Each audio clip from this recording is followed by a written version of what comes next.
কলার ভর্তা খাই না, তাই আমাদের নতুন ছোট ভাই ফুয়াদ ও আইসে, ও আজকে কলার ভর্তা খাওয়াইবো আমাদেরকে বানায়া। আয় হায়, সব কলা দিয়ে বাদুরে খাই লেছে, এ কেমনে সম্ভব? রাকিব দাদি খাইছে, এটা কে খাইছে এই কলা? বাদুরে কিভাবে সম্ভব হলো? কলা সব বাদুরে খেয়ে ফেলেছে। হায় হায়, রাকিব তুমি কলা নিয়ে কিছু বলো। বলার নাই নাকি? কিন্তু এটাতে কলা আসেনি। বাদুরে খাইছে না ইন্দুরে খাইছে? কলাগুলা যেগুলা ইন্দুরে খাইছে এগুলা ফালা দিতেছে, কিন্তু ফালা দেওয়ার পরে যে কলা থাকবে কিনা আমি চিন্তা করতেছি শরীরের ভিতরে। এই কলায় হবে? কয়জনকে খাওয়াইবা তুমি?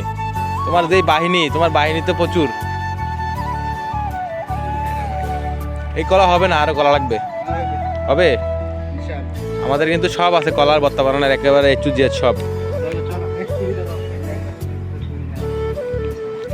তুমি চাইলে ফুয়াদ এই গাছেতে 2টা কলা নিতে পারো, এই যে এখান থেকে।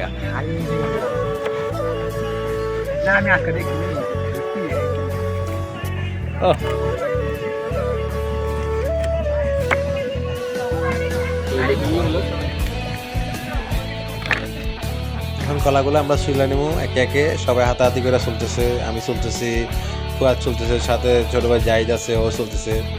এগুলো শোয়া শেষ হলে তারপরে বাকি কাজ শুরু হবে আর কি, আবার অন্যটা।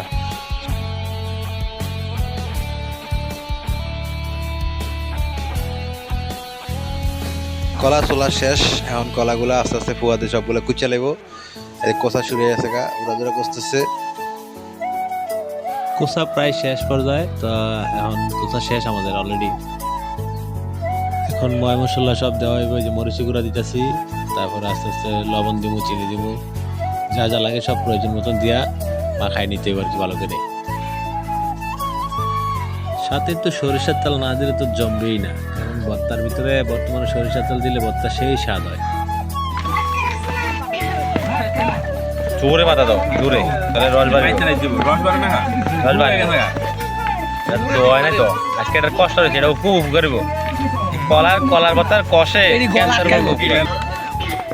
তেল দিবেন? তেল দিছে না, তেল পরে গেছে দাকুরে গলার ভিতরে, বেশি দিলে জাল মরিয়ে যাবে। তেল না দিলাম, হ্যাঁ আমার দাঁত সেই সাপ বুঝলি।